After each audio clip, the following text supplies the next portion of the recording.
Welcome to The Explainer. Today, we're diving straight into a totally hidden, extremely physical reality of our rapidly advancing digital world. We all use the cloud, we all rely on AI, but what actually happens when the massive physical infrastructure required to power all this tech decides to, well, move in right next door to you? For a whole lot of residents, it is a very harsh awakening. Okay, let's dive right into this because recent Gallup polling reveals a pretty staggering statistic. 70%, that is 7 out of 10 Americans, are firmly opposed to having a data center built in their neighborhood. So we're not just talking about a fringe concern from a few isolated towns here. This is a massive, widespread pushback happening all across the country. And the anger on the ground, it is palpable. Just listen to this quote from a local voter who told reporters, "They're being sold out to Wall Street, they're being sold out to Silicon Valley, and they're mad." That really plunges us right into the heart of the conflict, doesn't it? It perfectly captures this intense, cross-partisan frustration that's brewing among everyday residents who feel completely sidelined and ignored by the massive tech developers transforming their rural and suburban communities. Section 1. The physical cloud. We so often talk about the internet and AI as if they just exist purely in the air, right? Like they're just floating above us. But the reality is actually the exact opposite. The cloud is heavy, it's grounded in physical reality, and it requires massive buildings, data centers, that just eat up vast amounts of land, energy, and resources. To put that scale into perspective, think about this number, 464. That's the number of data centers currently listed in the state of Texas alone, giving it the second most in the entire country. And driven by initiatives to expand tech infrastructure, many state and local governments have welcomed these companies with open arms, fiercely competing to bring these massive developments inside their borders. Section 2. Life next to AI. So what happens when we zoom in from that broad state-level view directly into a single neighborhood? Like, what does it actually look and feel like when your peaceful backyard suddenly shares a fence line with a sprawling tech zone? Well, the immediate impact is often a direct financial shock. Reporters spoke with one resident whose monthly electric bill literally tripled overnight, jumping from $200 to $600 a month the minute the local data center came online.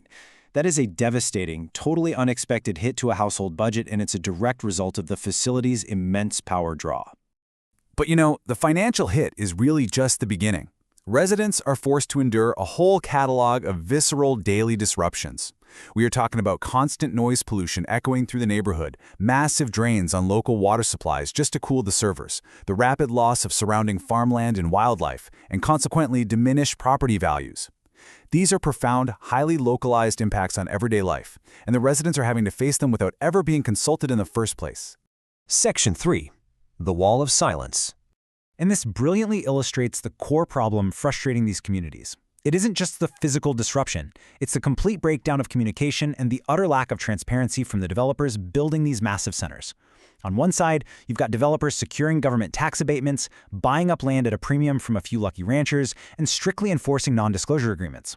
On the other side, you have the community's reality. They're kept entirely in the dark. No town halls, no warnings, and absolutely zero direct communication about what is happening right next door to them.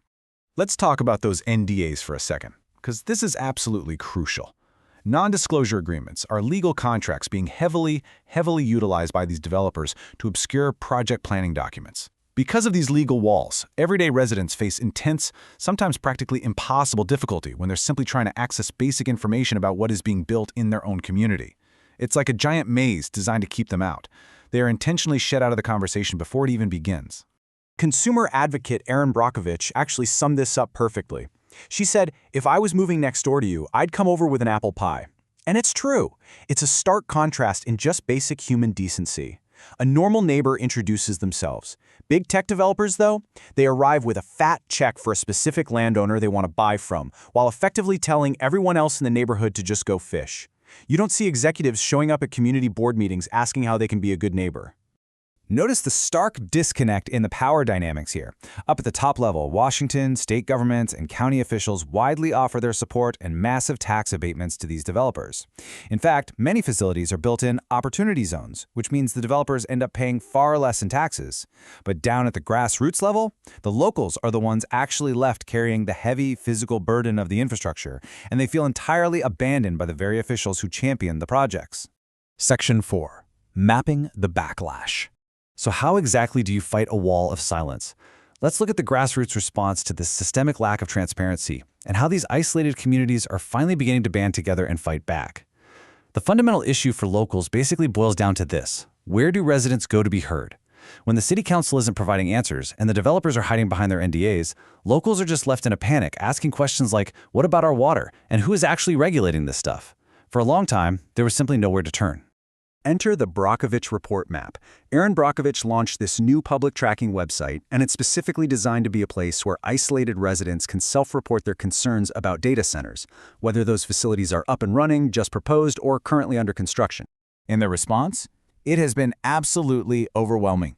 Get this, over 8,000 submissions have poured in, 6,000 initially, with another 2,000 arriving shortly after. This massive influx just proves that locals across the entire country are desperate for transparency.